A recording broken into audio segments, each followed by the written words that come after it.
I think he's hearing us. Ignoring. Who picked that shirt? Seriously.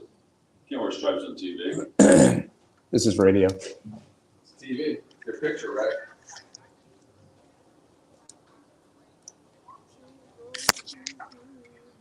Someone giving you a hard time over there?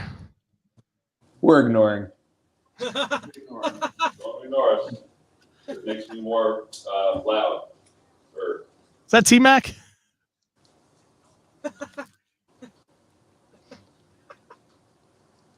Don't feed the bear.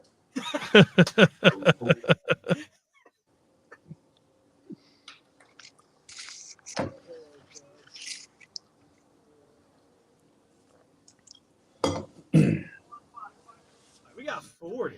40.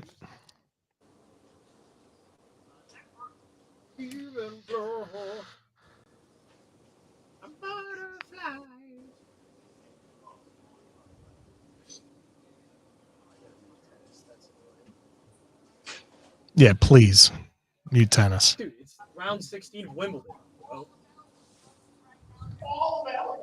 Mute tennis. I used to love watching that. What? Tennis? Yeah. This week in baseball? This week in baseball. Here we go. And welcome to This Week in Baseball.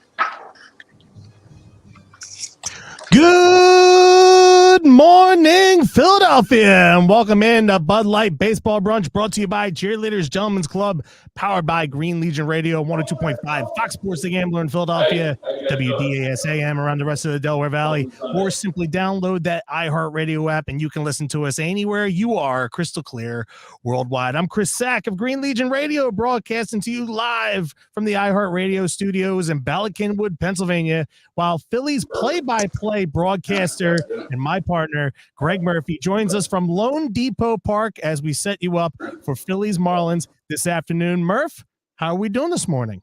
We're doing great. Got a chance to win a series down here in Miami. Hopefully the Phils can get that done behind Aaronola today and head off to the All-Star break with all those good feels in tow. Obviously it's been a great run over the last couple of weeks for the Phils. It'd be great to finish strong here in Miami before the break. Yeah, I know last week on the show last week, we talked about what we wanted out of this road trip. And I know the Phillies slipped up last Sunday. They lost 2 out of 3 at home against the Washington Nationals. But where this team has come on the road over the last month, especially, breaking team history or, almost breaking team history, tying team history with a 13-game road winning streak. Man, we wanted to come into this. I think we both agreed 4-2 out of this trip. If you could get, I think you said 1-2. If you get 1-2 in Tampa, then you get 2 or 3 in Miami. You consider that a win. But hey, they're staring down the barrel of the gun here this morning to where they have an opportunity this afternoon to finish this road trip 5-1, 1 game away from winning 50 games in the first half of the season for the first time, I think, since 2011. Pretty special stuff this Phillies team has been doing over the last month and a half, riding into this All-Star break, especially when you look at what the schedule looks like coming out of the All-Star break.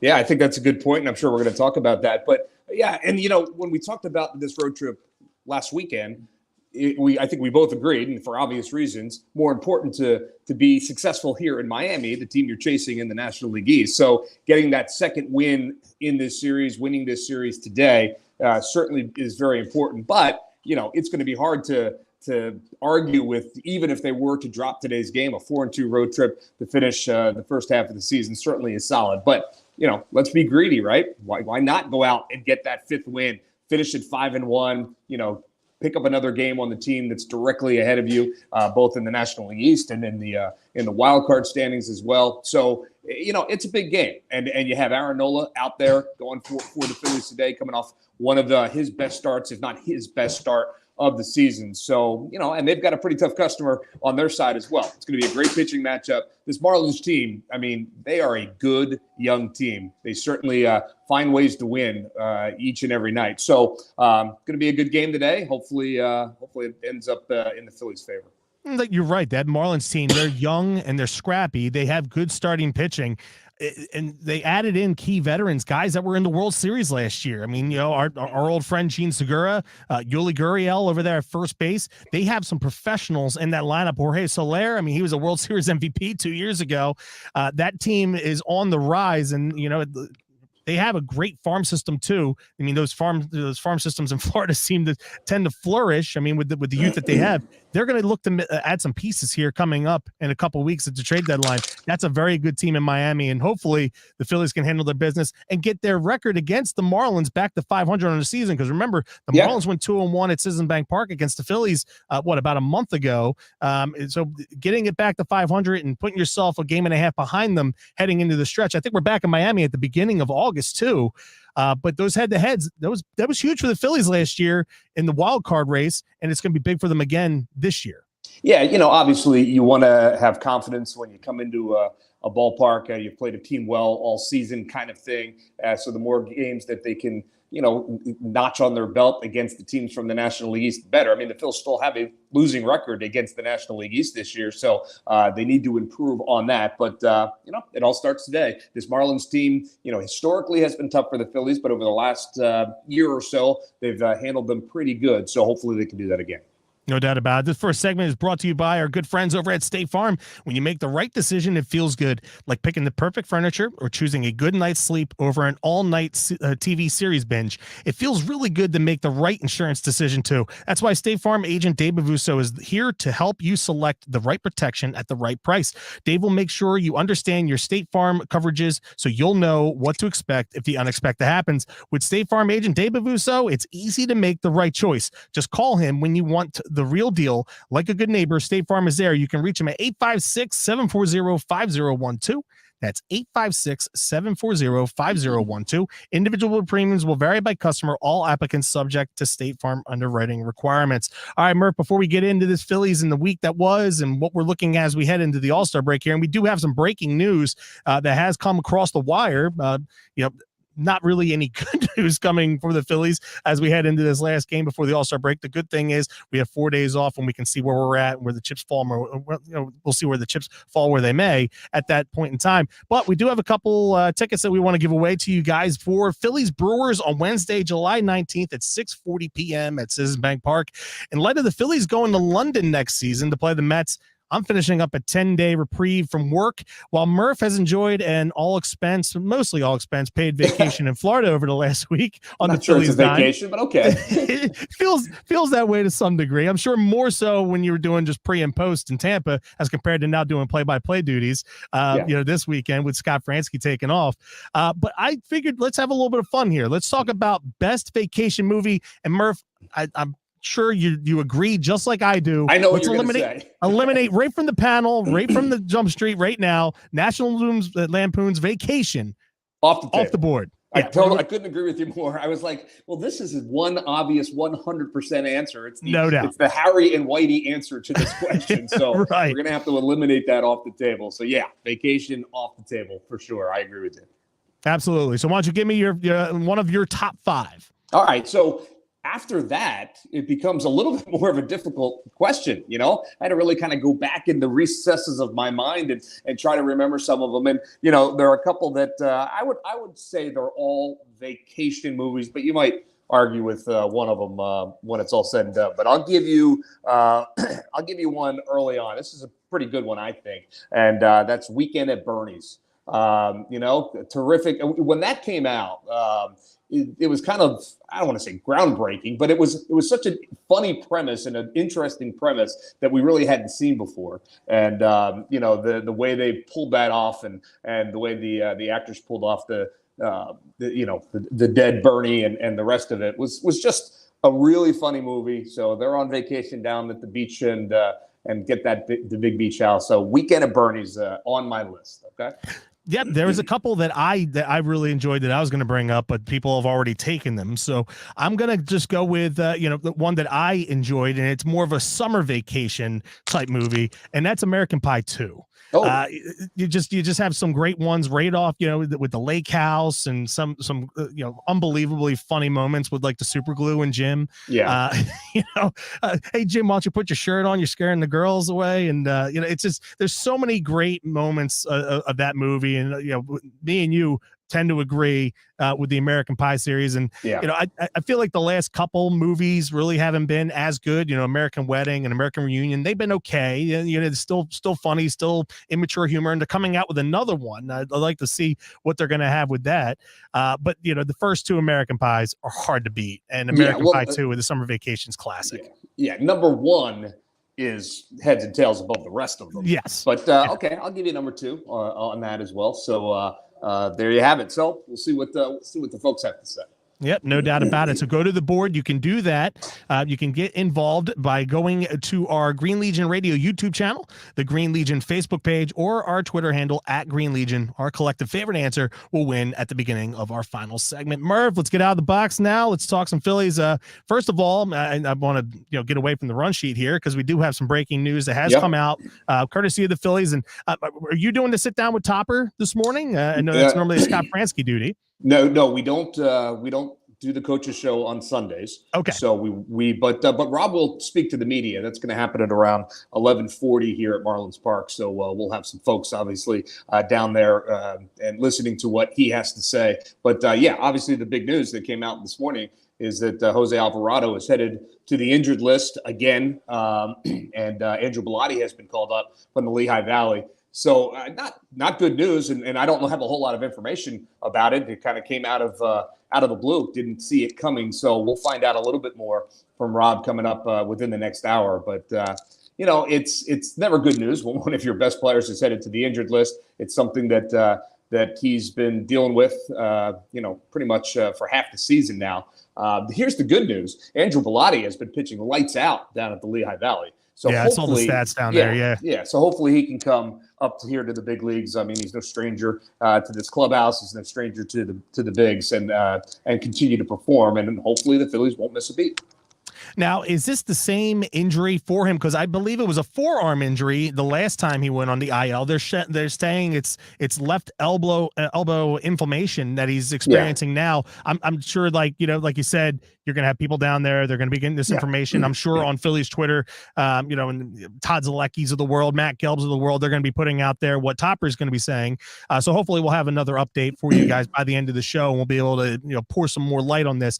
But it will put him out for at least the first two series of the second half.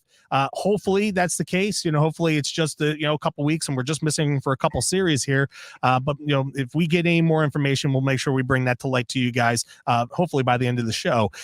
Also, another thing for today, another negative, but X-rays were negative yesterday for Bryce Harper. He took a pitch. He got hit by a pitch right on his surgically repaired elbow.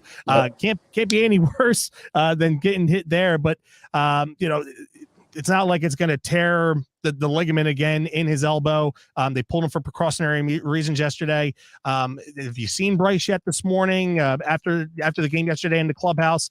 I know he was saying that he's fine, he's okay, but any more news that you could put out there for us as far as what we can look forward to maybe getting him back in the lineup next Friday? Yeah, no, I think Bryce is going to be fine. I think it's more he came out right after the game yesterday and said, once they had gotten the imaging done and realized there was nothing to be overly concerned with, then it just becomes an inflammation and pain issue. You get hit on the elbow. Anybody gets hit on the elbow with a pitched baseball, it's going to hurt. I think John Kruk described the pain as taking a ball peen hammer and having someone just drill you on the elbow. And he said that, that's kind of how it feels. So it's not surprising, a left-hander on the mound today in Luzardo, that they've said, let's give Bryce the day off. He's going to have the rest of the All-Star break to also kind of recuperate, and hopefully, he hits the ground running on Friday. I can't imagine he wouldn't be ready to go next Friday, but when the Phils get back into action. We don't know that for sure. We'll certainly just have to wait and see. But I don't think it's something to be overly concerned about, and that is certainly good news. I like the fact too. Listen, you want to win this series down there in Miami. Sure. You want to take 2 or 3. You want to be a game and a half behind them as we go into the break. I think these next 5 days are huge for Bryce, as far as maybe not so much physical, with getting hit in the elbow. And I'm not the one that took a fastball to my elbow, so I can't speak on that behalf. I think this is more of a mental break for Bryce as we head into the All-Star break. Give him peace of mind as he goes in here, because you could tell, and we've talked about this the last couple of weeks, Bryce is pressing. And it's not really affecting like his overall game, but it is affecting what he's doing and what he's searching for going up there, to the plate. I look at it from this context that I think that this is better for him more on the mental side than it is on the physical. Yeah, and I would agree with that. And I think Bryce spoke to a couple of the reporters a couple of days ago and talked about that very thing, and saying that, I'm getting my hits, I'm able to contribute a little bit, but I'm not the player that I know I am most of the time, and I need to get back to being that player. And you're right, it's hard because, he understands that he's not Bryce Harper at the moment. And so what do? You try harder, right? Which is exactly what you don't want to do when you're playing the game of baseball. And that's where that, the pressing side of things comes in. And, hey, am I trying to do too much? And it's, for Bryce, who the game, I don't want to say comes easy, but certainly at the level that he plays the game, his struggles are not the same as other people's struggles, right?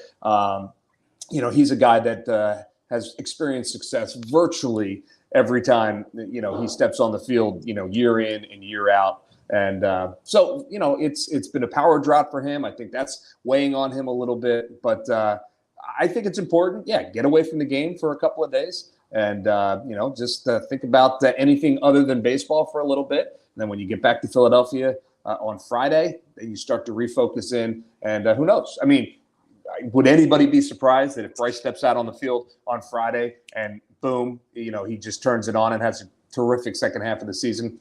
I certainly wouldn't be surprised, and I don't think most baseball fans would be.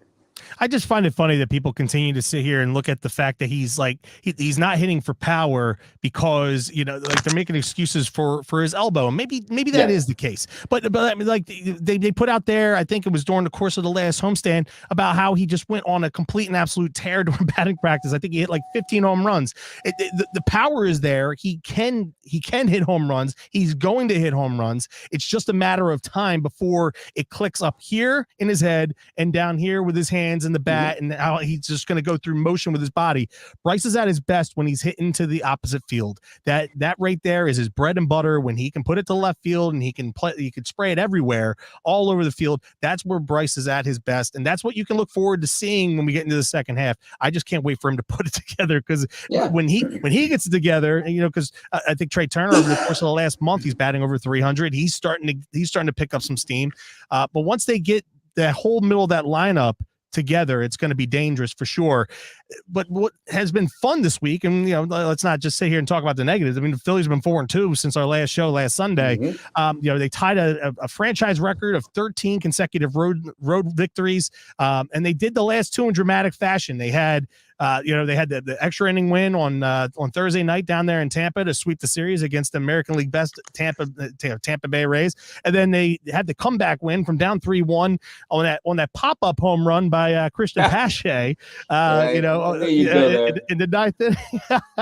Every home run's a pop-up at some level. Yeah, I know. Hey, I'm not gonna rip you at all, because hey, man, no doubt about it. And it barely went over, so it's but you take it any which way that you can, and Kimbrel come down and comes into the ninth inning and he hammers it down. But fantastic job by this team to get themselves back. I mean, they were 10 games under 500 heading into that 13-game winning streak on the road, and now they're 2 games over 500 after yesterday's loss. What a phenomenal job this team has done to get themselves righted over the course of the last month and a half since being swept by the New York Mets and then losing that first game of the Washington series at the beginning of June. Yeah, it does seem like a little bit of a different team at this point. That's baseball. I mean, look, we watched the Mets, plummet out of contention over the last 4 or 5 weeks, but now they've turned things around again and are starting to get hot. They are certainly not out of the conversation when it comes to the postseason. That's what, as broadcasters and as fans, I think we always have to remind ourselves that this is a long process, and so much can happen. We saw it last year. What more proof do you need that a team can turn things around and be a different team in the second half? And we're seeing it with the Phillies this year. You're seeing it across baseball because it happens every year.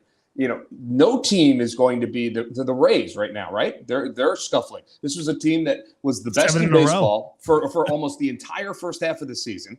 And they have hit a patch where they can't win ball games, but they're going to turn it around because they're a good team.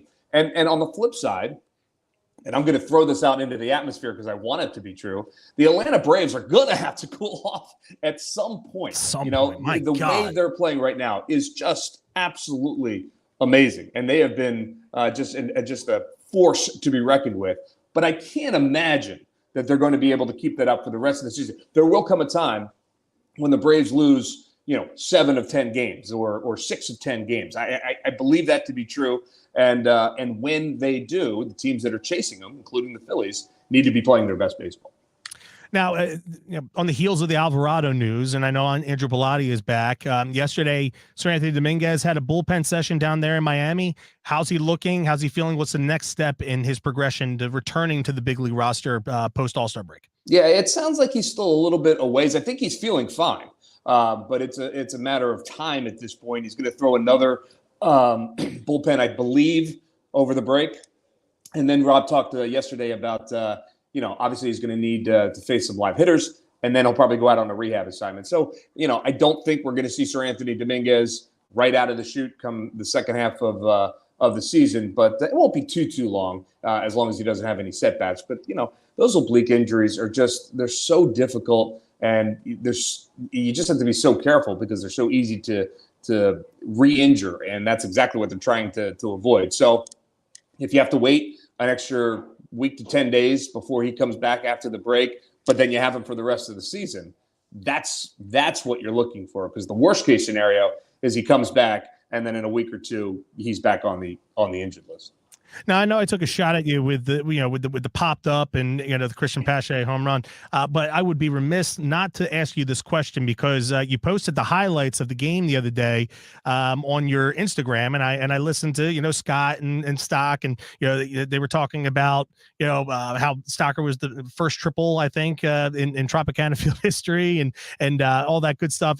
But they did bring up that Matt Gelb has a nickname for you. I believe it's Bulk Boy. Did I hear that right, or is there something more to it? No, you did not hear that right. No, the Bulk Boy has nothing to do with me. Nothing to do with you. Okay. No, Matt Gelb kind of has been trying to coin that phrase when any baseball team uses an opener and then kind of announces who that next person is going to be, carry the innings. So I don't know where you connected that with me, but no. As far as I know, anyway. They were talking about you, and I'm sitting there like, because you've always posted those like 60-second clips. I've slimmed down a lot there. Hey, man, I've slimmed down a little bit too, but then again, I did come off vacation. I've been trying to keep up with my workouts and my regimens and all that stuff. But yeah, I hear you. I just didn't know if there was something more to it. And sometimes when I hear things on the radio, I like to kind of bring it up on our show because it humanizes you just a little bit more. Like do I need that? Being that Phillies broadcaster, that Phillies play-by-play announcer that you're so privy to being. When's Scott back, by the way? How much longer are you going to be on those duties? I believe he'll be back for game 2 when we come out of the break. So I'll do Friday night first game with the Padres, and then Scott will be back after that. You sound great, by the way. I love hearing you on there. Thank you. All right, this as we go into break here, don't hang out alone in the man cave for baseball this season. Try hanging out at Cheerleaders with sexy entertainers, $4 domestic beers, Jameson specials, and awesome game day experiences all season long. That's right. Stop in before, during, or after the game, not only to see your favorite entertainers, but also your chance to have the best game day experience. Epic game day experiences are at Cheerleaders Gentlemen's Club, where champions play. Cheerleaders is open daily from noon until 2 a.m. On the other side, we're going to have a first half recap. We're going to look back at our picks that we had at the beginning of the season. Is Shohei Ohtani on the move? And our biggest disappointments and our biggest surprises from the first half of the Major League Baseball season right here on 102.5 Fox Sports The Gambler, Bud Light Baseball Brunch, brought to you by Cheerleaders Gentlemen's Club. We'll be right back after this.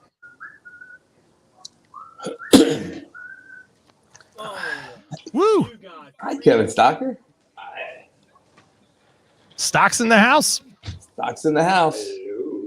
Did you hear Stock's line when we were in Tampa? Scott said the house that Kevin Stocker built. And Yes. says, he goes, I didn't do a very good job. That's a great line. They still need a new house. Talking to my partner over the radio show. We're a break right now. Chris Sack. Did you need this now or no? Oh, I might need a little bit of that once this is all said and done. Some kind of pop in my bag. Yeah, I need Stock's best vacation movie that's not National Lampoon's Vacation. Okay, I'll ask him.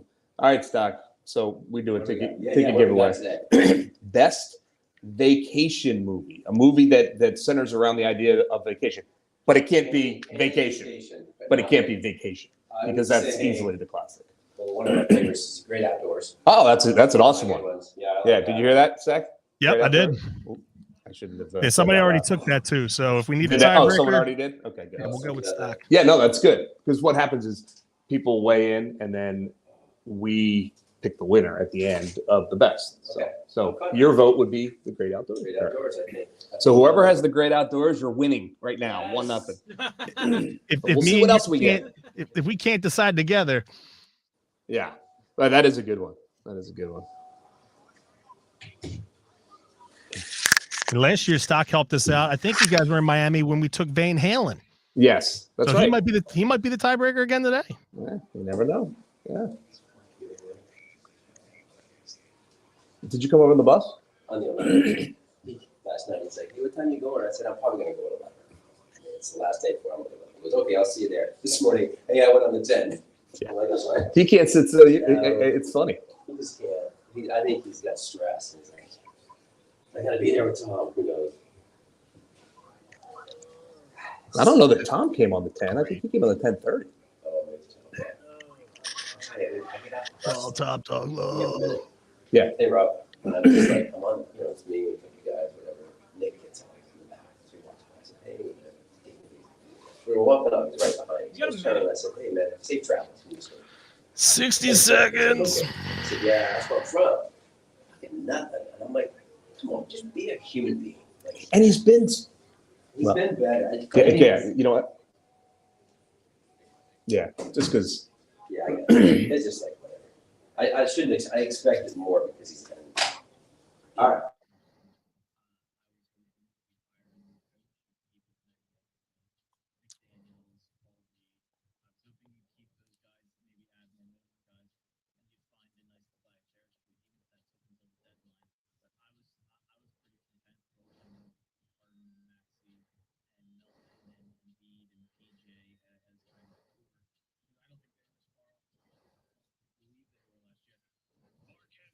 Oh, we got 10 seconds. 10 seconds. Oh, there's a lot of things happening. I have not been paying attention. Thanks. Hey, give me a break. I've been on vacation. Balls and 2 strikes, straight turner.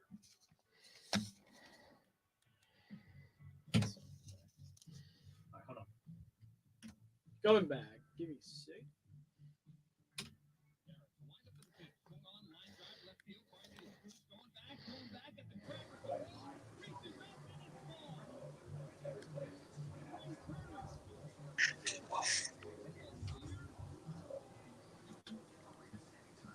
Welcome back. Second segment here on this Sunday morning as we are brought to you by Premier Window Cleaning.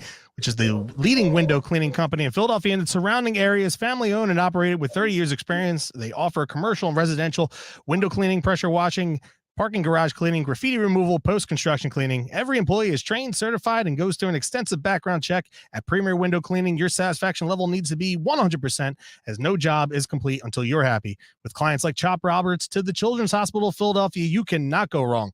For more information and a full list of their services, give them a call at 267-534-5198. That's 267-534-5198, or go to their website, WeHateDirtyWindows.com. That's WeHateDirtyWindows.com. All right, let's talk some second half here.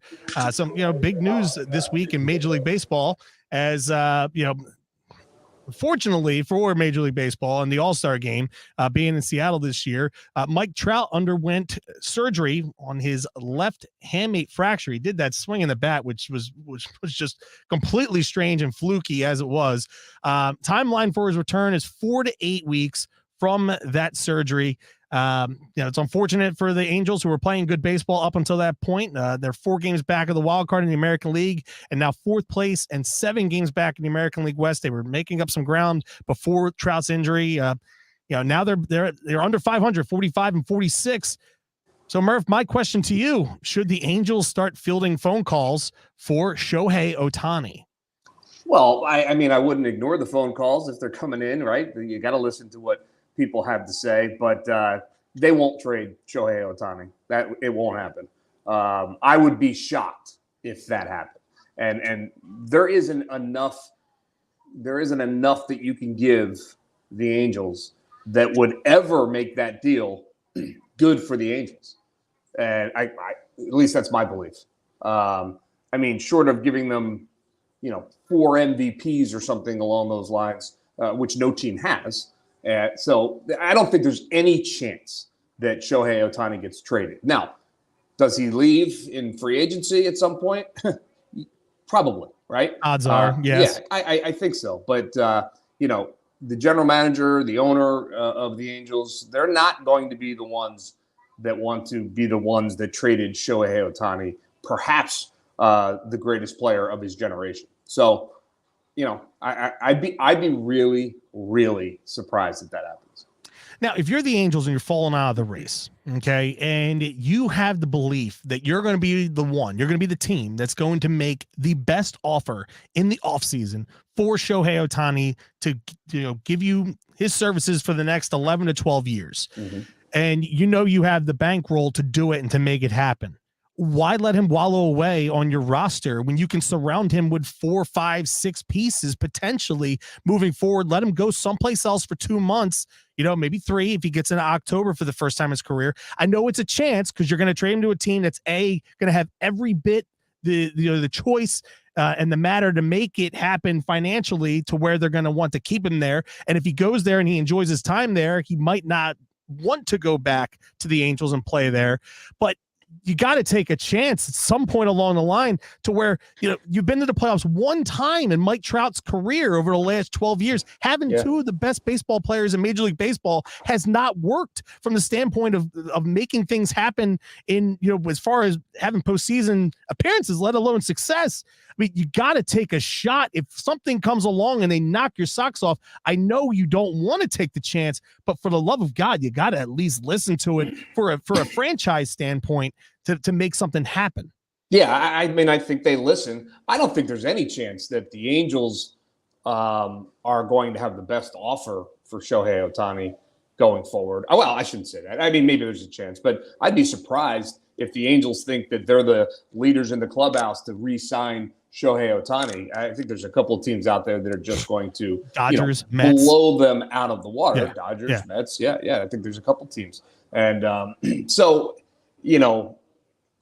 at the end of the day, perhaps that is the route they should take. Get something for him before he walks. But I have a hard time believing that they're going to do that. I just think that the backlash will be so tremendous. And, no matter who you get back, they're not going to be Shohei Ohtani. It's not Ohtani. They may not be anything. It could be a complete bust. I mean, we've seen plenty of number 1 overall picks never make it to the big leagues. So, there's no guarantee that anything you get back is going to help your club going forward. And it's just such a huge risk for them at this point. And we've seen it. I mean, look at the deals that the Phillies are making for years. I mean, you can ask your colleague Ruben Amaro Jr. about the guys that he traded away. What did they become? I mean, like really outside of Carlos Carrasco and Travis d'Arnaud, I mean, can any of those guys that they gave up, everybody wanted to keep Kyle Drabeck, Michael Taylor, these guys, you wanted to keep them. Lou Marson, right? I mean, like these guys were supposed to be great players, Jonathan Singleton, and they didn't pan out wherever they went. Now, if they stayed in Philadelphia, they stayed in our farm system and they stayed in our development system, maybe they would have panned out. They maybe would have became decent major league players, but they're not going to become superstar level players that you would see with a Shohei Ohtani for sure. Yeah. And that's kind of how I see it. And again, the backlash towards the Angels organization, if they were to trade him, I think would be huge. And, I'm sure Mike Trout doesn't want to see Shohei Ohtani go. It's one thing if Ohtani makes the decision to leave. There's not a whole lot the organization can do about that, short of being completely financially irresponsible if they can't match a deal. Yeah. So it's hard to argue at that point, that the Angels did anything wrong.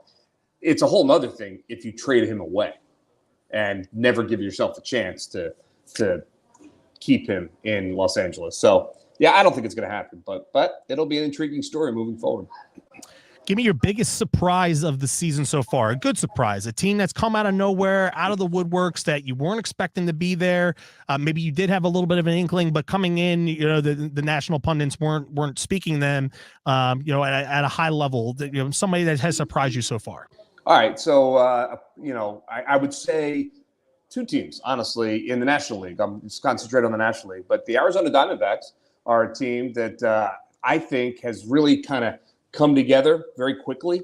They have a lot of talent on that team. They certainly have good pitching. So it's not surprising now when you look at what they're doing and you look at their roster and you think about all the pieces. But I do think 6 months ago, it would have been, if you had said that Arizona was going to play as well as they have in the first half, I think people would have been surprised by that. And then the other team is right here, right? I mean, it's a team that has a lot of talent. You look at this Marlins lineup, at least certainly top-heavy talent in this lineup, and they always have good pitching, and they certainly have shown that. So, but again, it's a team that all of a sudden has kind of come together and played very well, played a little bit higher than expectations, and I don't necessarily think they're going to slow down anytime soon. I think they're built for the season. I think they're built for 162, so it's going to be tough. The Phillies are going to have to play really good baseball to catch these guys.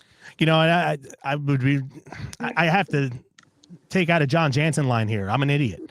I'm talking about earlier when you're talking about, we were saying Gene Segura and Yuli Gurriel, they're adding postseason experience. They're also adding probably, top 5 MVP candidate, and a guy that's batting close to 400 in the lineup in Luis Ariz. It's pretty good. Yeah, he is pretty good. I'm gonna go to the American League side. I'm gonna stick up in the Northeast, a team like the Baltimore Orioles, who continue to just bring up prospect after prospect after prospect, and they are just slugging the crap out of the ball right now. If they make a move at the trade deadline to get some starting pitching in there, look out. That team, they're 2 games behind the Tampa Rays right now for first place in the American League and the American League East, and that's a tough division. All 5 teams are over 500. Yeah. All 5 teams. If you take any of those teams, you put them in American League Central, they're in first place.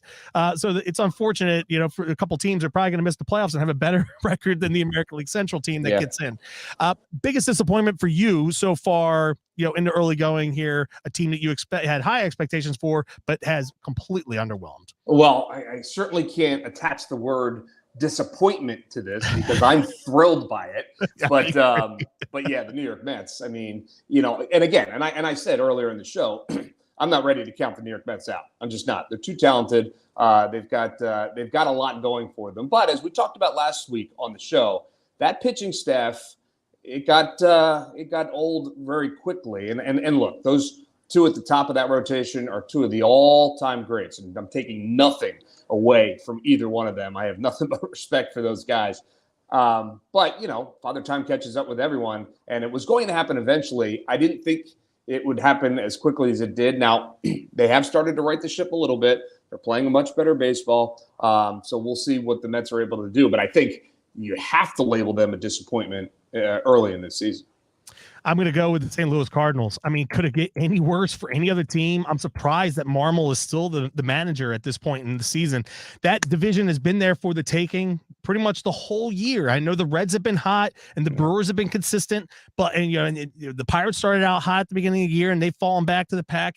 But the fact that the Cardinals have not been able to get anything together to make a run in that division, to make a run at that division again, is beyond comprehension. I mean, it's the St. Louis Cardinals. They are, the epitome of success in Major League Baseball in the 2000s, especially to see what they're doing in the NL Central is a complete and absolute surprise. It's not a disappointment for me, like it's not a disappointment for you with the Mets, because I can't stand the Cardinals, and I'm actually glad to see them in the cellar for once, in the course of my life. But let's go on now. Let's talk about the team that you were looking at that had a down first half, but you're looking at them to make a run here in the second half. Yeah, I think the top of that list would probably be the Mets. I you know me, I hate to say that, but I just don't think the Mets are as bad as we've seen over the last 5 weeks or so. Now, I'm not saying they can do enough to get to the postseason, but they do have a lot of time.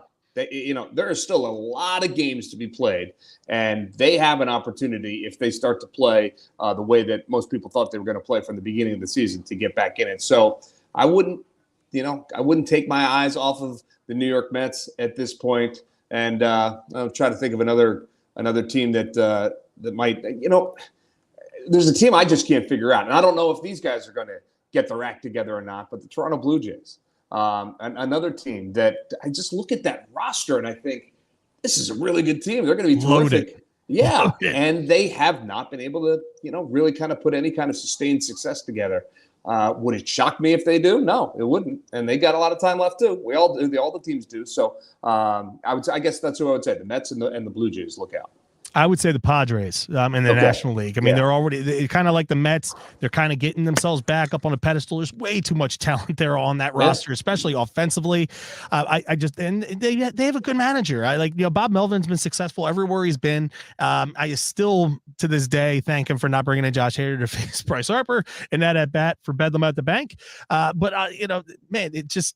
Somewhere along the line here, they have to get it together. I'm just hoping it's not next weekend and we take 3 or 4 against the Padres when we come out of the gate.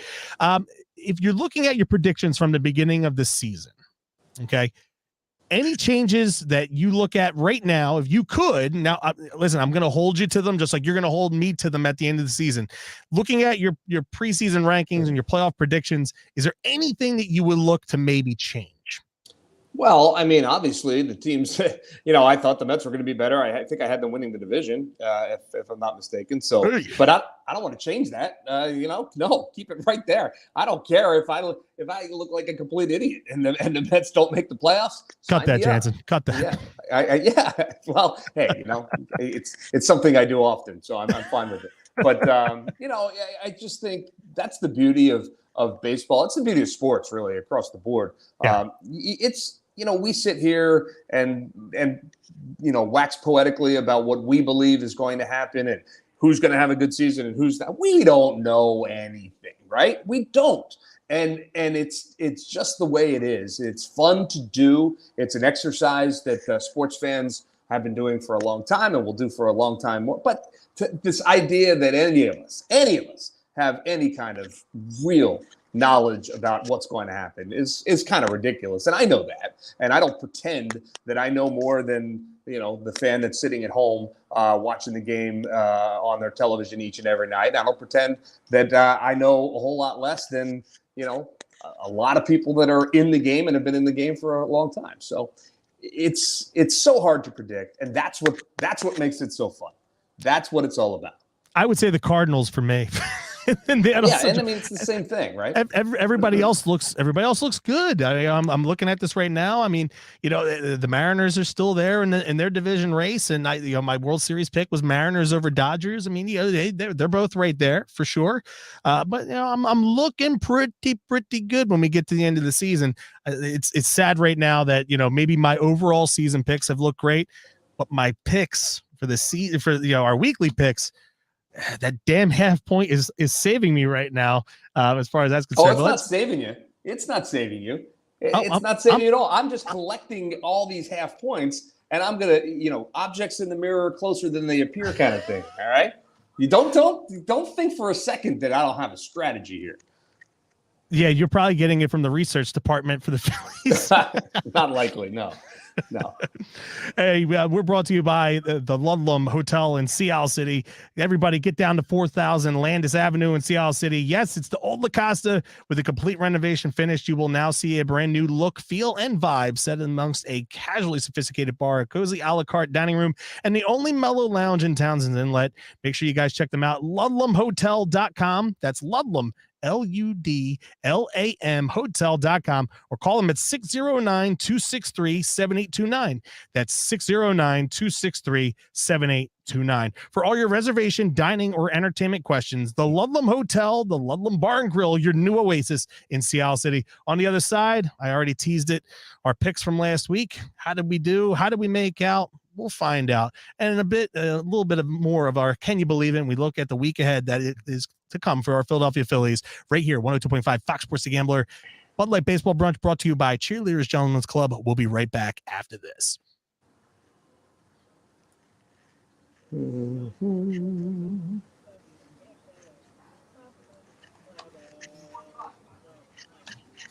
right, let me see if I got any more here. Oh, yeah. Oh, yeah. Oh, yeah.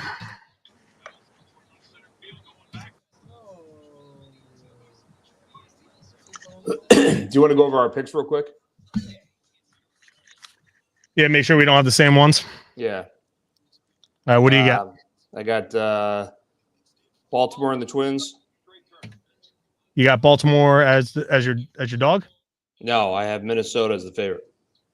All right, so Minnesota's your favorite. Okay, cool. Yep. I got Baltimore's my underdog. Okay. Reds in Milwaukee. Yeah, Reds are my underdog. Okay. Yeah, and then what's your over-under? Over-under is Tampa, Atlanta. We're good. All right. We are set. Let's see if I have any more people.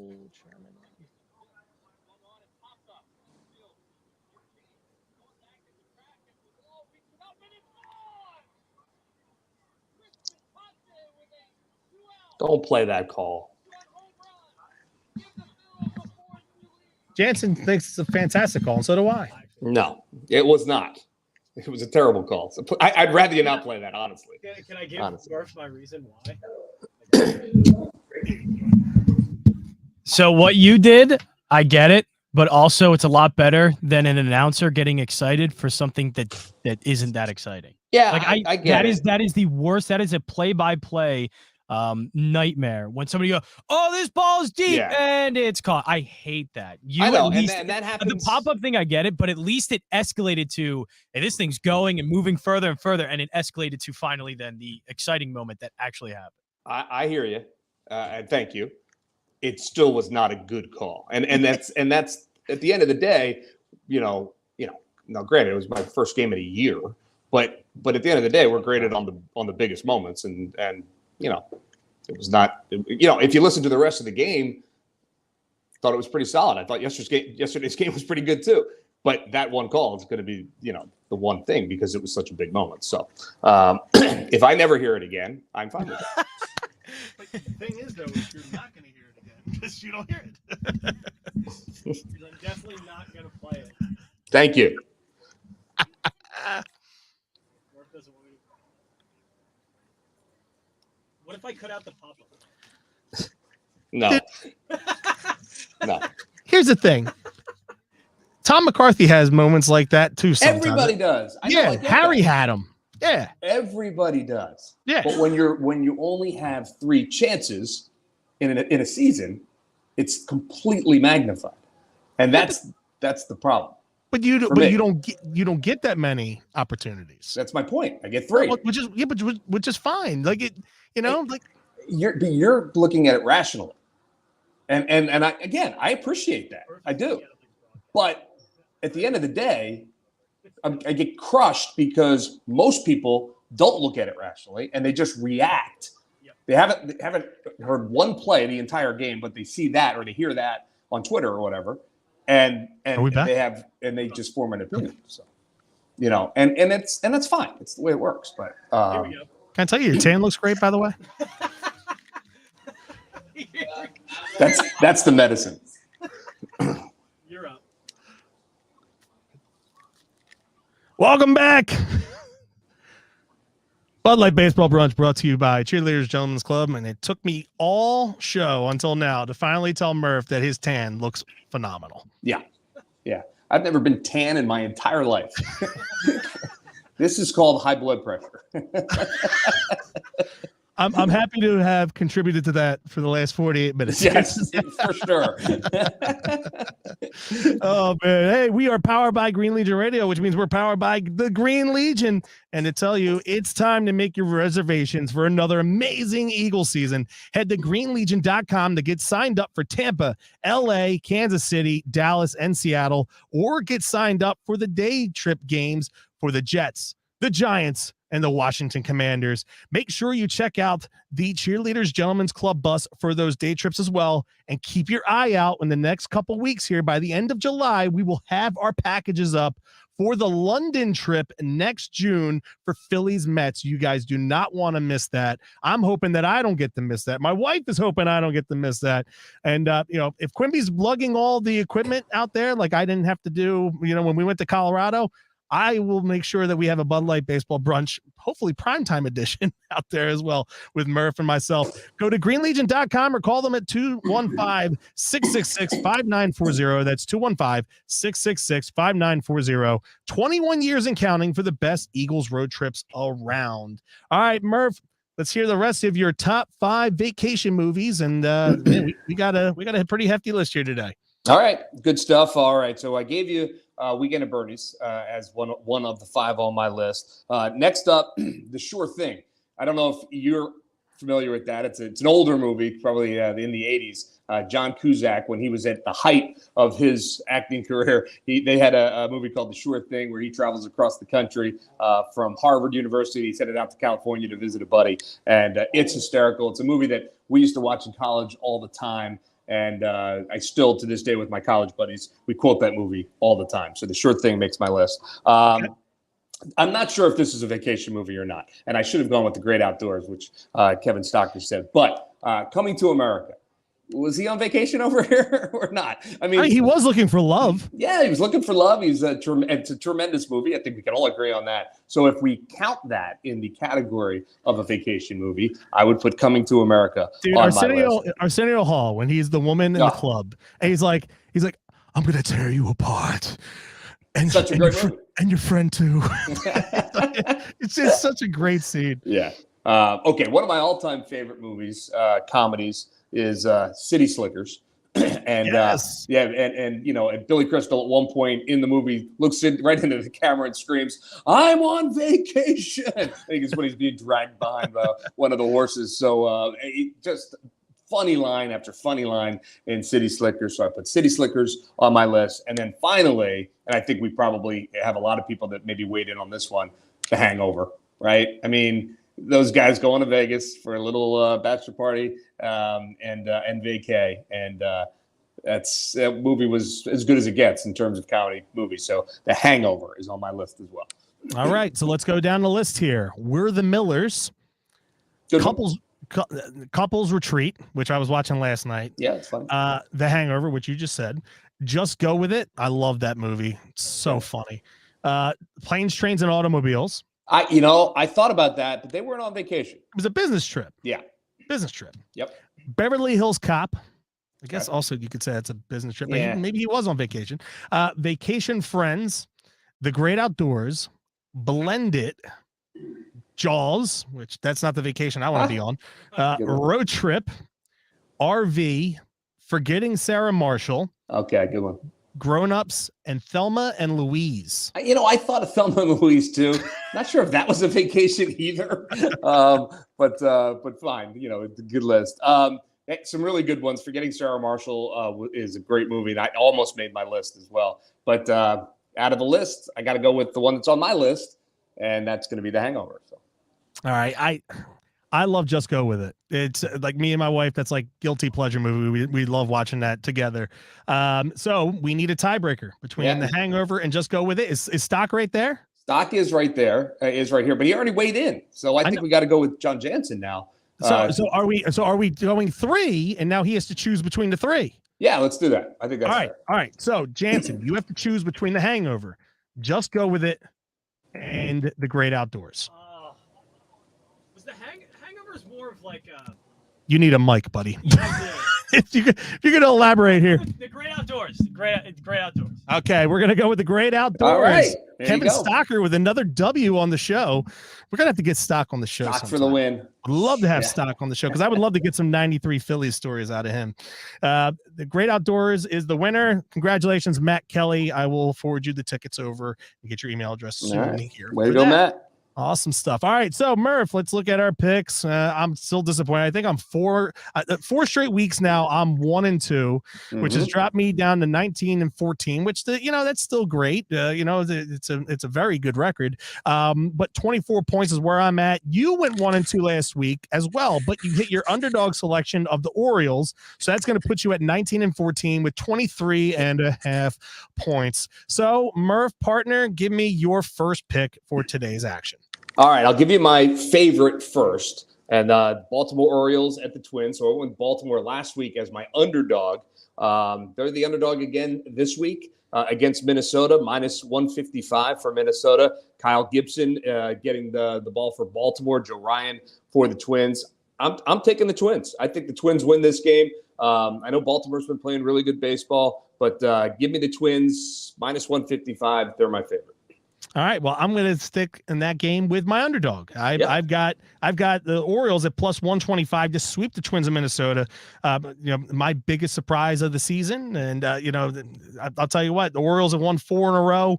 Now they've won 3 in a row against the Twins because last week the Twins had them on the ropes to sweep them in at Camden Yards, and they came back and they won that game last Sunday. So I'm going to take the Orioles at plus 125. Give me your underdog. Okay, my underdog, the Cincinnati Reds and the Milwaukee Brewers, a divisional matchup happening in Milwaukee. The Reds are a slight underdog. They are plus 110. Former Philly, Ben Lively on the hill, Wade Miley on the other side.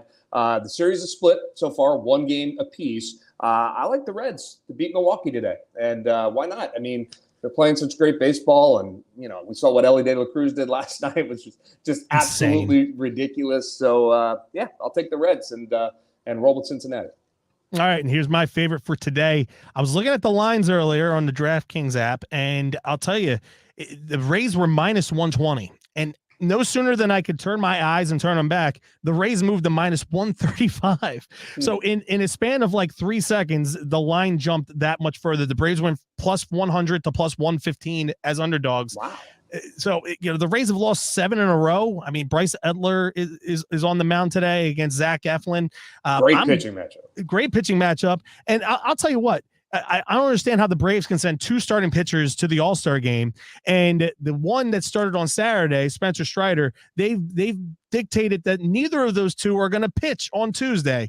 I get the not pitching on Sunday. If you pitch on Sunday, not pitching on Tuesday, that's a bunch of crap. If Spencer Strider is there, he should be on, and he's on the roster. He should be playing. He should be pitching on Tuesday in the All-Star game. But, hey, they're the Braves. Let them get away with whatever they want to get away with. All right, so give me your over-under for today there, partner. All right, well, I'm staying in that game, Atlanta-Tampa Bay. The over-under is 8.5. And as I mentioned, it's a terrific pitching matchup.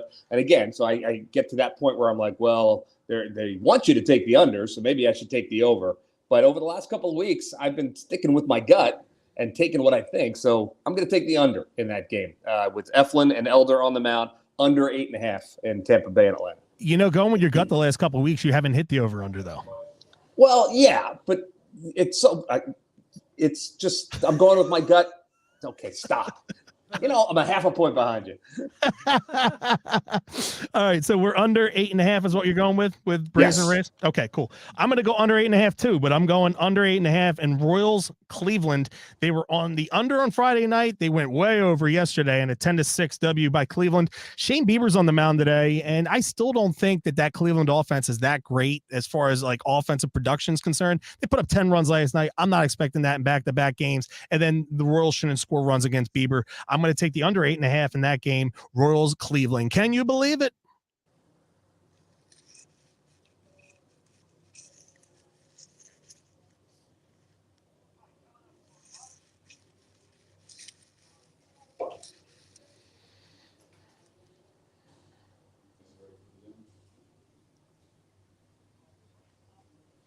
All right.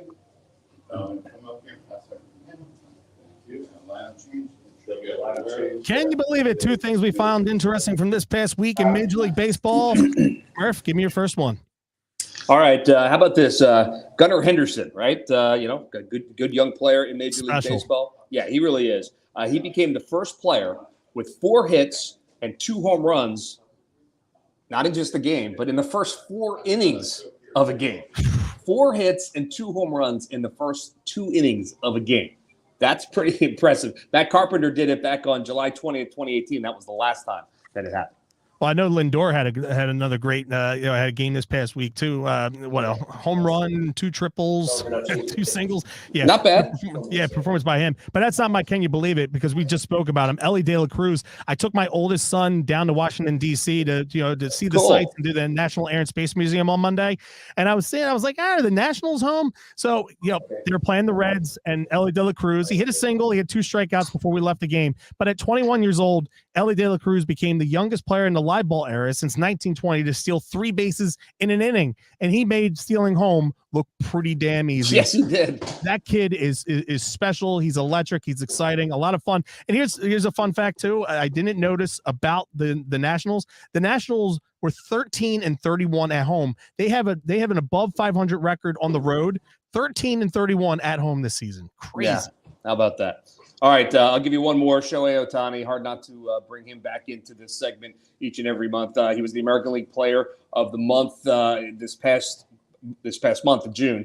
And why? Well, how about this? In the month, 15 home runs, 29 RBIs. He batted .394. He had a 3.26 ERA and 37 strikeouts. I mean, come on. What are we watching right now? It's crazy. Is that good? Yeah, I think it's pretty good. Yeah, I think so too.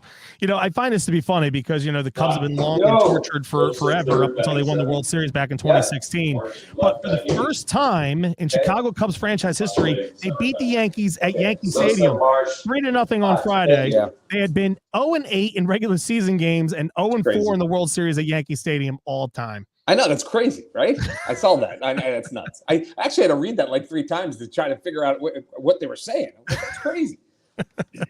All right, Murph. So let's look at the week ahead. Obviously, today's rubber match, huge rubber match against the Miami Marlins down there in Miami. And then we start a 4-day break for the Home Run Derby and the All-Star game. And then big time 4-game series NLCS rematch against the Padres beginning on Friday night with a scheduled doubleheader on Saturday. And then we'll be back down at Xfinity Live next Sunday as we are joined by the unhappy Gilmore as he's coming in. He'll be live with us on their second segment down there at Xfinity Live. Looking forward to that. Murph, what are you looking forward to this week? You got some time off? Yeah. You going to continue to work on that tan? Because, looks wonderful. I'm sure Chris is going to be very happy about that. I don't think you believe me that this has nothing to do with the sun, but sure, I'll take it. Here, look at my hand. Does that give you a little indication that it has nothing to do? You just pulled a Ricky Bobby there. I don't know what to do with my hands. Yeah, exactly. I just put them up next to my face. Hey, you know what? The only thing that we can really look at right now is this afternoon's game. Go out, win this series, finish this road trip at 5-1.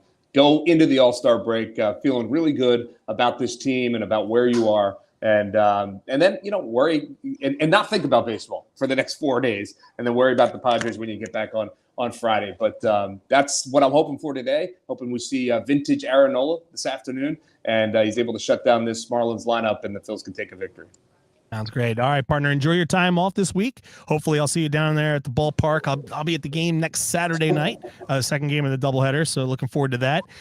For Phillies play-by-play announcer Greg Murphy, John Jansen on the board, and thank you to Super Sam Brady for setting us up on StreamYard this morning. I'm Chris Sack of Green Legion Radio, and like a 3-1 pitch to Ryan Howard, we are out of here. Everybody, enjoy the rest of your Sunday. Let's go Phillies. All right. Good stuff, brother. All right, man. I will talk to you later on in the week.